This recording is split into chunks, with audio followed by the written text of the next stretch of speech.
यशायाह की पुस्तक निकालेंगे।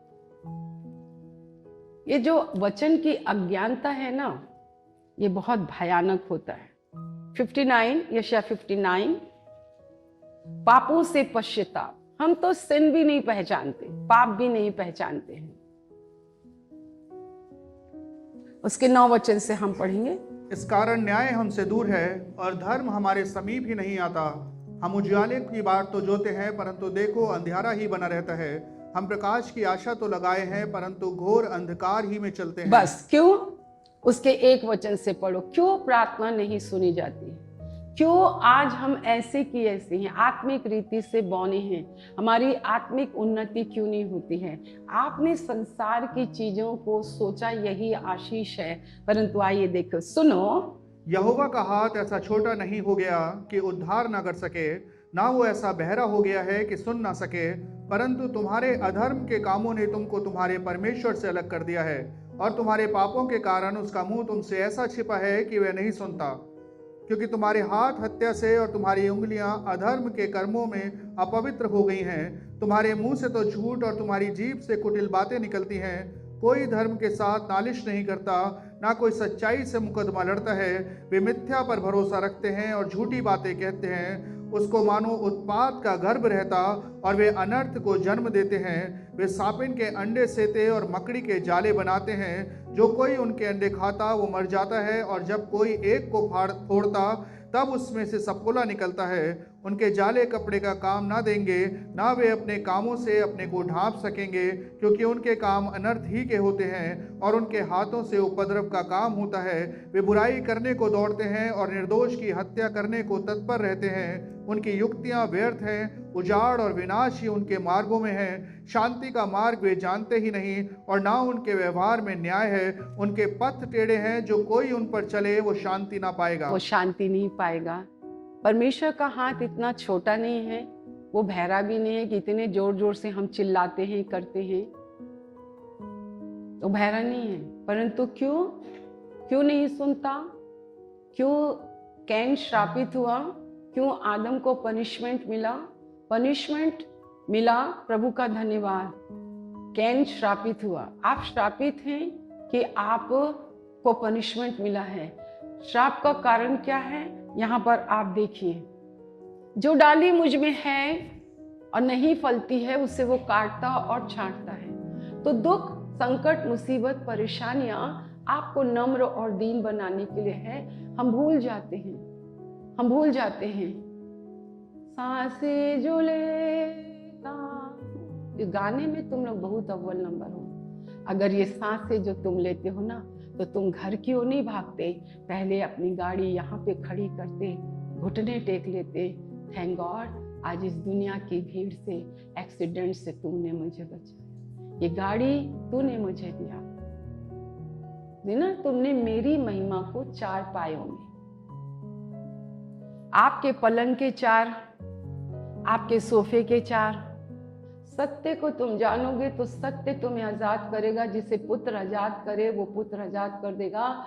ये हिपोक्रेट जो है, केट्स जो है, वो चीज है अभिनय करना।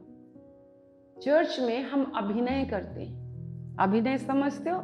रोना आता नहीं, रोने की एक्टिंग। नम्रता की एक्टिंग। प्यार नहीं करते, प्यार की एक्टिंग।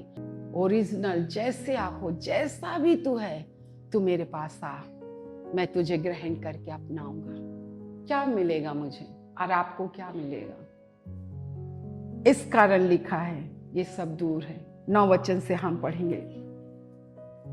इस कारण न्याय हमसे दूर है और धर्म हमारे समीप ही नहीं आता। हम उजियाले की बाट तो जोते हैं, परंतु देखो अंधियारा ही बना रहता है। हम प्रकाश की आशा तो लगाए हैं, परंतु घोर अंधकार ही में चलते हैं। हम अंधों के समान दीवार टटोलते हैं, हाँ हम बिना आँख के लोगों के समान टटोलते हैं। हम दिन दोपहर रात के समान ठोकर खाते हैं। हृष्ट पुष्टों के बीच हम मुर्दों के समान हैं। हम सब के सब रीछों के समान चिल्लाते हैं और पंडुकों के समान च्यूं च्यूं करते हैं। हम न्याय की बाट तो जोते हैं, पर वह कहीं नहीं, और उद्धार की बाट जोते हैं, पर वह हमसे दूर ही रहता है। क्योंकि हमारे अपराध तेरे सामने बहुत हुए हैं, हमारे पाप हमारे विरुद्ध साक्षी दे रहे हैं। हमारे अपराध हमारे संग हैं और हम अपने अधर्म के काम जानते हैं। हमने यहोवा का अपराध किया है, हम उससे मुकर गए और अपने परमेश्वर के पीछे चलना छोड़ दिए। हम अंधेर करने लगे और उलट फेर की बातें कहीं। हमने झूठी बातें मन में गढ़ी और कहीं भी हैं। न्याय पीछे हटाया गया और धर्म दूर खड़ा रह गया। सच्चाई बाजार में गिर पड़ी, फिर सिधाई प्रवेश नहीं करने पाती। हाँ, सच्चाई खो गई और जो बुराई से भागता है वो शिकार हो जाता है। फंसा के पर में क्यों आपको यीशु की जरूरत है। कल मैं नीति वचन पढ़ लिखा है, बहुत से मार्ग हमें सीधे दिखाई तो दे रहे हैं परंतु उसका मार्ग मृत्यु है। जल्दी से निकालेंगे नीति वचन की पुस्तक, उसका 14 का 12 पढ़ें। ऐसा मार्ग है जो मनुष्य को ठीक जान पड़ता है परंतु उसके अंत में मृत्यु ही मिलती है। ऐसा मार्ग है जो आपको बहुत सीधा जान पड़ता है परंतु उसके मार्ग में मृत्यु है। चर्च की एक्टिविटीज में नहीं होना, चर्च में नहीं होना, चर्च के घर में नहीं होना, चर्च की सेवा में नहीं होना, चर्च के अंदर नहीं होना। अरे तो मैं आपसे कहती, ऐसे मार्ग हैं जो आपको बहुत सीधे जान पड़ते हैं परंतु क्या होता है, मार्ग में आपको अंत में आपको मृत्यु ही मिलेगी। मृत्यु का मतलब क्या है? आपका शरीर से आत्मा का निकल जाना। और आत्मिक मृत्यु का मतलब है आप परमेश्वर के अंदर से निकल गए। परमेश्वर आपके साथ नहीं है, मनुष्य आपके साथ है, सब कुछ आपके साथ है, पर आत्मिक मृत्यु बहुत खतरनाक है। अभी आप जिंदा हैं, आप कल मर गए तो आप परमेश्वर से अलग होकर सीधा अधोलोक में चले जाएंगे। तब नीति वचन 13 और उसका 24 देखो क्या लिखा है। जो बेटे पर छड़ी नहीं चलाता वो उसका बैरी है, परंतु जो उससे प्रेम रखता वह यत्न से उसको शिक्षा देता है। क्या मैं बैरी हूं आपके? क्या मैं बैरी हूं आपके? क्या लिखा है? जो बेटे पर छड़ी नहीं चलाता। कौन सी छड़ी? स्वाभाविक छड़ी भी है, ठीक से बैठो, और एक आत्मिक छड़ी भी है जो ये परमेश्वर का वचन। हम थक जाते हैं। जो बेटे पर छड़ी नहीं चलाता उसका बैरी है। आप अपने बच्चों के बैरी हैं। आपको लगता है आपके मार्ग सही हैं परंतु वो मृत्यु की ओर जा रहे हैं। परंतु आज भी परमेश्वर आपको छुटकारा देने के लिए तैयार है। आपको लगता है कि आपके मार्ग बहुत सीधे हैं। अगर ऐसे ही होता कि आप अपने घर में ही प्रार्थना करते तो चर्च क्यों होता? पारिवारिक प्रार्थना भी है, अकेलेपन की भी प्रार्थना है, कलीसियाई प्रार्थना भी है। तुमने मुकर गए, तुम छोड़ दिए, तुम अनर्थ बात गढ़ते हो। बोलो, यीशु मसीह पिता के सामने मुझे गवाही देता है कि यीशु ने कहा कि मैंने उसे ग्रहण किया, उसकी बातों को ग्रहण किया है। इसलिए यीशु की गवाही को सुनकर परमेश्वर पिता आपको अपनी संतान होने का अधिकार देता है। किसी के बहकाने में नहीं आना, क्योंकि पुत्र तुम्हें आजाद करेगा तो तुम आजाद हो। Praise the Lord, praise the Lord, hallelujah. बोलो, परमेश्वर आज छुटकारा देने के लिए तैयार है। अब देखिए क्या लिखा है। ये देखकर यहोवा ने बुरा माना, क्योंकि न्याय जाता रहा। उसने देखा कि कोई भी पुरुष नहीं और इससे अचंभा किया कि कोई विनती करने वाला नहीं। तब उसने अपने ही भुजबल से उद्धार बोलो, किया। अपने ही भुजबल से, अपने ही भुजबल से। तो कौन बड़ा है? आप पर में क्या है? क्या है आप पर में? क्या है आपकी धार्मिकता और क्या है आपकी पवित्रता? पूरे लोगों से मैं कहना चाहती हूँ जो अपने आप को पास्टर, प्रेरित, भविष्यवक्ता, टीचर ये सब कहने पाते हैं। कलीसिया में उसने 5 प्रकार की सेवकाई दी है। इसी कलीसिया में तुम प्रेरित भी हो, इसी कलीसिया के तुम भविष्यवक्ता हो, इसी कलीसिया के तुम टीचर हो, इसी कलीसिया में तुम सामर्थ के काम करने वाले हो, इसी कलीसिया में तुम चंगा करने वाले हो, इसी कलीसिया में तुम हो। परमेश्वर कहीं और कलीसिया बनाने के लिए नहीं कहता है।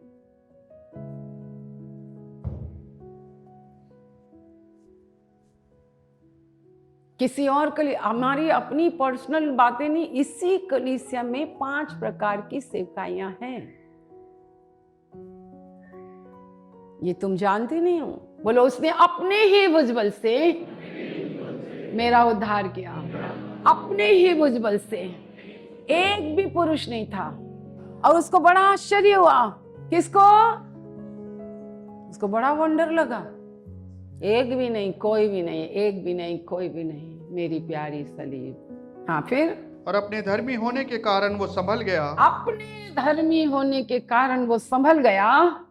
उसने धर्म के झिलम के समान पहन लिया। उसने धर्म को झिलम के समान पहन लिया। और उसके सिर पर उद्धार का टोप रखा गया। उसके सर पर उद्धार का टोप रखा गया। उसने बदला लेने का वस्त्र धारण किया। उसने बदला लेने का वस्त्र धारण किया। और जलजलाहट को बागे के समान पहन लिया। और जलजलाहट को बागे के समान पहन लिया। उनके कर्मों के अनुसार वो उनको फल देगा। उनके कर्मों के अनुसार वो फल देगा। अपने द्रोहियों पर वो अपना क्रोध भड़काएगा। अपने द्रोहियों पर वो अपना क्रोध भड़काएगा। और अपने शत्रुओं को उनकी कमाई देगा। अपने शत्रुओं को अपनी कमाई देगा। वे द्वीपवासियों को भी उनकी कमाई भर वो देगा। द्वीपवासियों को भी उसकी कमाई भर देगा। तब पश्चिम की ओर लोग यहोवा के नाम का, अब पश्चिम की ओर लोग यहोवा के नाम का, और पूर्व की ओर उसकी महिमा का भय मानेंगे। पूर्व की ओर उसकी महिमा का भय मानेंगे। क्योंकि जब शत्रु महानद के समान चढ़ाई जब शत्रु करेंगे, महानंद की नाई चढ़ाई करेंगे, तब यहोवा का आत्मा उसके विरुद्ध है। झंडा खड़ा करो,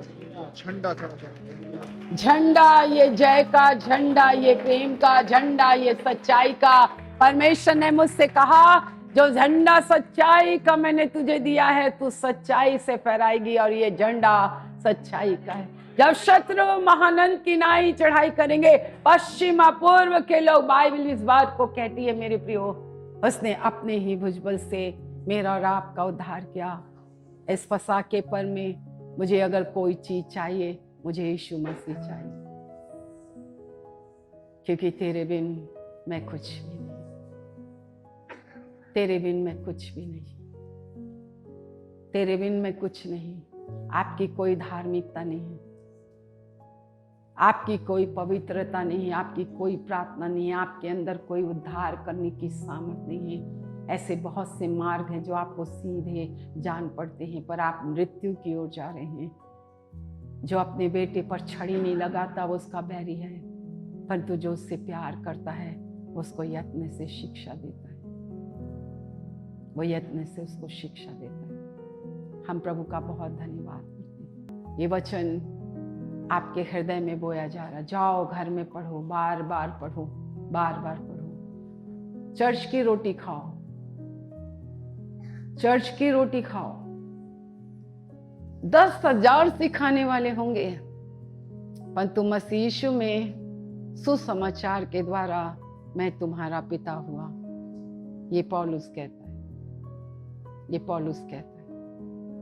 तुम मुकर गए, तुम फिर गए, तुम लौट गए, तुमने छोड़ दिया, तुमने हमारा तमाशा किया, तुमने हमारा विरोध किया।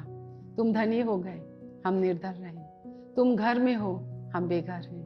तुम सोते हो, हम जागते हैं। तुम खाते पीते हो, हम उपवास करते हैं। आपका आत्मिक पिता कौन है? क्लोज योर आईज एंड आप प्रार्थना कर सकते हैं। आमीन। इस तेल और जल को छू लीजिए प्रभु। आप इनके विश्वास को देखते हैं, ये आपकी शरण में आते हैं। उनको पूरा विश्वास और भरोसा है कि आप ही उनको चंगा कर सकते हैं। जिनके पाप क्षमा हो जाते हैं उनको चंगाइयाँ मिल जाती है। प्रभु जी, मेरे प्यारी प्रभु परमेश्वर पिता, छू लीजिए, क्योंकि आप तो यहाँ हैं। आपने तो अपना काम शुरू कर दिया है प्रभु। मेरे परमेश्वर, घर जाते जाते मेरे प्रभु हफ्ते भर खुदावन आप इनकी निरीक्षण करते रहेंगे। मेरे परमेश्वर पिता, आप जांचते रहेंगे, हर एक इन्फेक्शनों को दूर करेंगे। जो कोई विश्वास से आपके लहू को पीता लगाता है परमेश्वर, जो आपकी आज्ञाओं को मानता है, मेरे प्रभु परमेश्वर, आपने कहा मृत्यु के दूत को मैं आज्ञा दूंगा कि उस घर पर भी ना पहुंचना। मेरे प्रभु परमेश्वर, यीशु का लहू ही हमें परमेश्वर सुरक्षा रखता है। मेरे प्रभु, हम आपका बहुत धन्यवाद करते हैं आज की सभा के लिए, आपकी उपस्थिति के लिए, आपके लोगों के लिए। वो आए प्रभु, आदर के साथ आए, सम्मान के साथ आए। आपको उन्होंने ध्यान धर कर आपको आपके वचन को सुना। मेरे प्रभु, अधिकाई से आपका वचन इनके हृदय में बजाए, ताकि वो कानाफूसी करने वाला, वो दोष लगाने वाला, इनको नीची दृष्टि में डालने वाला, मेरे परमेश्वर तंग करने वाला, नाश करने वाला, घात करने वाला, नष्ट करने वाला जब इनके जीवन में काम करें, विचारों, कल्पनाओं, भावनाओं में, तो प्रभु ये मुंह खोल कर कहें, मैं जानता हूँ आज से 2000 वर्ष पूर्व क्रूस पर चढ़कर मेरे यीशु ने तुझे हराया है और उसी क्रूस के द्वारा मुझे जय जयकार की ध्वनि सुनाई देती है। मैं अनुग्रह पाया हुआ हूँ और आनंद और जय कलीसिया की है, आनंद और जय कलीसिया की है। मेरे प्रभु हम धन्यवाद करते हैं, आपने सुना है, धन्यवाद। अब हमारे परमेश्वर पिता का प्रेम, प्रभु यीशु मसीह का अनुग्रह और पवित्र आत्मा की सहभागिता जब तक यीशु अपने दुल्हन को लेने ना जाए, अपने प्रियों को लेने ना जाए, अपनी देह को उठाने ना जाए, तब तक प्रभु हम आप ही के अनुग्रह में बने रहेंगे। उसके लिए हम आपका धन्यवाद करते हैं, यीशु के नाम से मांगते हैं, आमीन।